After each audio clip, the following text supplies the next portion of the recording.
Richard and Diane Kidd describe themselves as food producers. They say it means they have a responsibility to produce food that's safe, as well as being sustainably and ethically grown. It's an approach that's been recognised off the farm. In 2016, the Kidds were awarded the Supreme National Balanced Farm Environment Award, known as the Gordon Stephenson Trophy. It's a sheep and beef farm. In the breeding unit, we've got 300 Angus cows and about 1,300 Coopworth ewes. We sell our weaners to another farm that we've got an interest in. All our lambs go to the local supermarkets.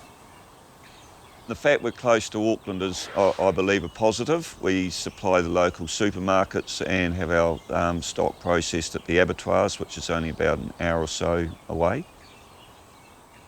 The award we won was promoted by Balance, and the trophy itself was the Gordon Stephenson Trophy for farm environmental good practice, if you like. I guess we have always treated the farm as our landscape, and a rural landscape that we're very proud of. So it's been nearly a 40-year journey of plantings, of taking opportunities to really build that environment, fencing off all the waterways.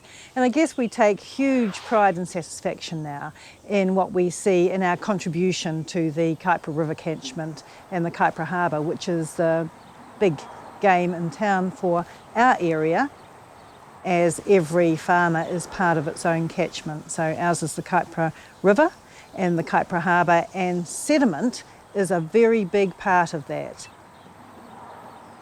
The environmental part to our farming business is absolutely integral to our production and our food production.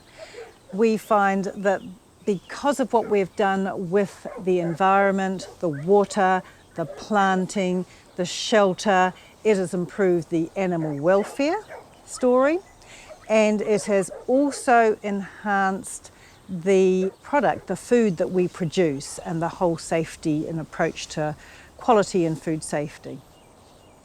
We do have an environmental plan, and ours has been a very long-term plan, and we've been able to work towards that. We're continually updating and refreshing and reviewing and looking at new parts to improve on.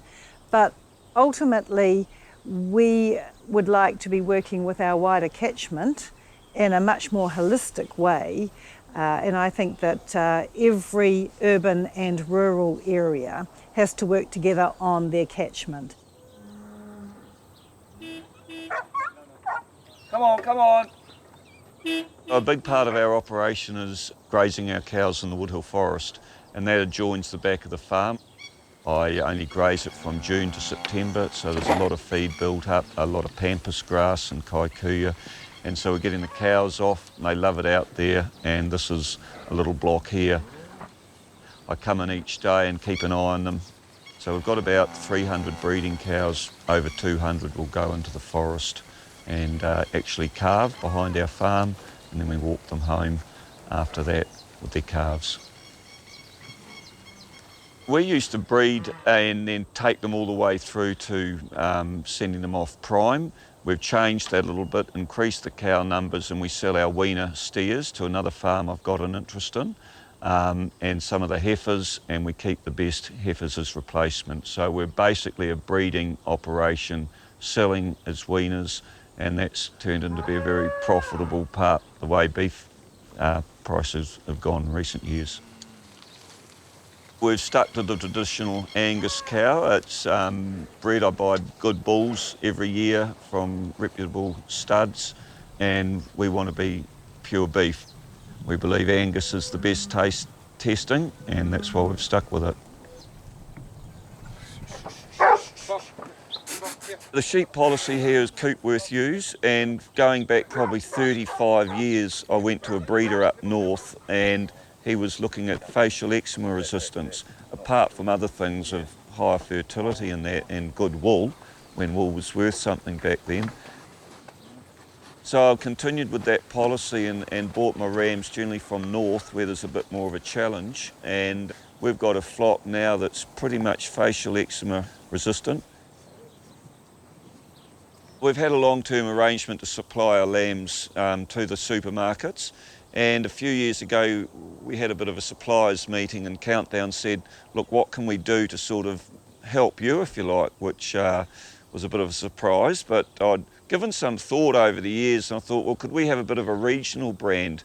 I said, we've got some really good farmers up our way who are all several generations, and could we call it Kaipara lamb, and we have our own brand, and perhaps you do slightly different cuts, and we could do same day processing, which is less stress, so it's gone from there. And this is going to be our 3rd year this year. The numbers have doubled from year 1 to year 2, and it's been received fairly well around their supermarkets.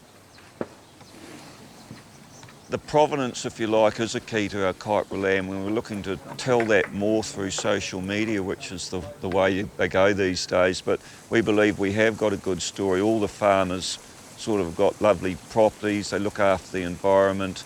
It's a regional small area, and I just think from our travels overseas and what we've seen nationally, people like to know a bit about where their food's coming from, and we've got a defined area can tell a pretty good story, and the way it's processed. So yeah, we do get a bit of a premium. Yeah, we also get the satisfaction of seeing your product in the stores. We've done taste testings in some of their central city stores and had a really good response, and it's been quite interesting. I've got the appreciation that a lot of people have gone away from eating lamb and they couldn't believe how nice this tasted. So yeah, it's a good story.